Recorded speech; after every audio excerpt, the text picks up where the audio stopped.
Bonjour à tous, je me présente, je m'appelle Jonathan Monnier, je suis représentant du groupe Ergo Santé. Ergo Santé qui a fêté ses 10 ans l'année dernière, qui est présent sur tout le territoire national et qui a 3 secteurs d'activité. Notre secteur d'activité principal et historique, c'est la conception, la fabrication et la distribution de solutions ergonomiques pour les travailleurs en situation de handicap, mais aussi pour la prévention des troubles musculo-squelettiques. Nous venons de développer une seconde activité qui est le reconditionnement de mobilier pour répondre à la responsabilité sociale et environnementale de toutes les entreprises et à la loi AGEC pour les pouvoirs publics. Et enfin, nous sommes les leaders européens des exosquelettes passifs depuis aujourd'hui 6 ans, d'où notre présence ici sur le salon. Alors quelques mots sur les exosquelettes. Vous avez une vidéo qui défile pendant que je parle. Il y a 2 sortes d'exosquelettes. Il y a les exosquelettes actifs pour répondre à des problèmes bien particuliers. On en trouve dans le monde de la rééducation. Vous avez peut-être vu le porteur de la flamme paralympique qui avait un exosquelette actif. On en voit aussi dans le milieu de l'armée. Et ces exosquelettes sont des exosquelettes pour augmenter les capacités humaines de l'être humain. Ergo Santé est parti sur une autre philosophie. On a voulu plutôt aller sur l'homme non pas augmenté, mais l'homme préservé. C'est pour ça que nos exosquelettes sont des exosquelettes passifs. Il n'y a aucune source d'énergie. Ce n'est que de la mécanique ou de la biomécanique.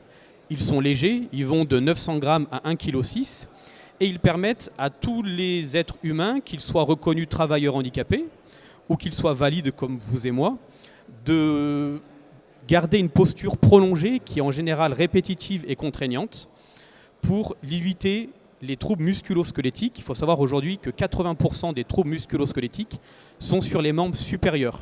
C'est pour ça qu'Ergo Santé a développé 5 exosquelettes qui permettent de réduire les troubles musculo-squelettiques des membres supérieurs, c'est-à-dire les épaules, pour limiter les impacts sur la coiffe des rotateurs, sur les tendinites et aussi sur le dos, parce qu'il y a aujourd'hui beaucoup de problématiques de dos, les lombalgies, des sciatiques, des arthrodèses, etc. Donc le monde des exosquelettes, c'est un monde qu'il faut démystifier.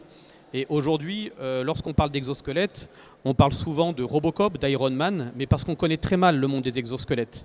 Les exosquelettes passifs sont là pour soulager et préserver l'individu et non pas pour augmenter une quelconque capacité ou une quelconque rentabilité. C'est la philosophie d'Ergo Santé et une philosophie qu'on pratique au quotidien parce que 67% de nos travailleurs qui fabriquent des exosquelettes, nos exosquelettes, sont des travailleurs handicapés. Donc notre politique est bien d'inclure l'humain au centre de notre activité et de le pratiquer aussi en interne, d'où notre politique inclusive au sein même d'Ergo Santé. Une fois que j'ai dit qu'il y avait 2 sortes d'exosquelettes, les actifs et les passifs, et la marque APO qui est l'acronyme de harnais de posture, c'est notre marque commerciale, il faut aujourd'hui définir quels sont les exosquelettes que nous proposons. Donc nous proposons 5 exosquelettes. Un exosquelette pour le travail à partir des épaules, donc tout ce qui est bras en l'air. C'est le Apo Up qui est peut-être déjà passé sur la vidéo. Il y a un exosquelette pour le travail devant soi. C'est, dans le milieu agricole, ça peut être la cueillette. Ça peut être les problématiques liées à des gestes répétitifs dans les travaux paysagers. On vend aussi des exosquelettes devant soi pour tout ce qui est coiffeur, pour tout ce qui est travail contraignant. Et puis il y a l'exosquelette pour le dos, pour soulager le port de charge avec une compensation de 13 kg par port de charge, et aussi pour limiter les troubles musculo-squelettiques sur les lombaires, avec une réduction de l'impact sur les lombaires de 30 à 40%. Ce qu'il faut savoir, c'est que les exosquelettes ont été beaucoup décriés. Pourquoi ? Parce qu'on l'a vendu à tort et à travers comme la solution miracle pour répondre au TMS. Ce n'est pas du tout la solution miracle, c'est une solution parmi tant d'autres. Et c'est pour ça, pour donner du crédit sur le terrain, nous nous sommes dotés d'une équipe pluridisciplinaire composée d'ergonomes, composée de médecins, composée de chercheurs, d'ingénieurs. Et nous avons développé, en plus de questionnaires subjectifs sur le terrain pour corroborer le ressenti de l'individu qui a l'exosquelette en essai, nous avons développé 2 logiciels. Une à partir d'une intelligence artificielle qui s'appelle l'application Léa, qui va permettre de mesurer les angles sur lesquels il faut avoir une posture corrigée, parce qu'il y a parfois des postures où l'angulation est très contraignante. Donc c'est une petite vidéo qu'on prend 1 minute, 1 minute 30 avec son smartphone. on fait une vidéo de la personne en format paysage. Et là, vous voyez en direct les angulations sur lesquelles il faut intervenir. Et là, on peut dire un exosquelette pourrait permettre à cette personne soit d'être maintenue dans son emploi s'il est travailleur handicapé, soit de limiter les troubles musculo-squelettiques au niveau des épaules, au niveau des lombaires, etc. Et puis, on nous a fait le reproche, mais vous ne donnez que de la donnée subjective.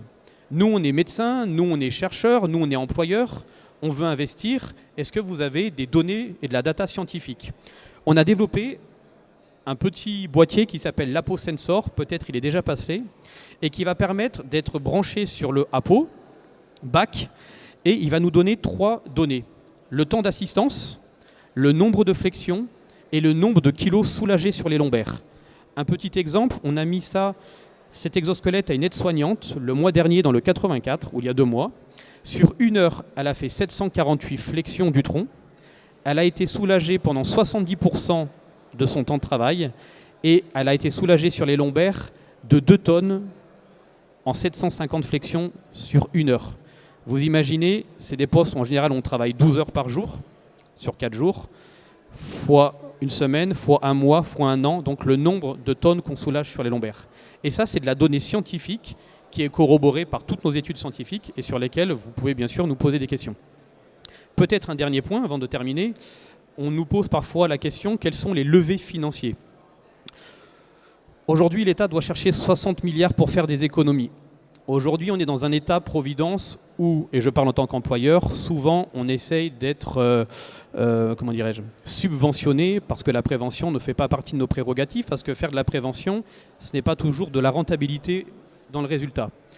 Moi, j'ai pris le parti en tant qu'employeur de raisonner autrement, et je ne fais de reproches à personne, bien entendu, mais faire de la prévention, c'est aussi accepter un coût, et c'est accepter de mettre des billes sur la table, non pas simplement pour avoir une rentabilité directe, mais pour fidéliser son collaborateur, pour lui permettre d'être maintenu dans son emploi, et parfois, c'est aussi garder de la richesse en interne, parce qu'on a des collaborateurs qui ont une plus-value, et si on ne fait rien, ils perdent leur emploi, ils ne sont plus du tout aptes à travailler, et on perd toute la richesse et toute la formation qu'on a mis dans ces personnes-là.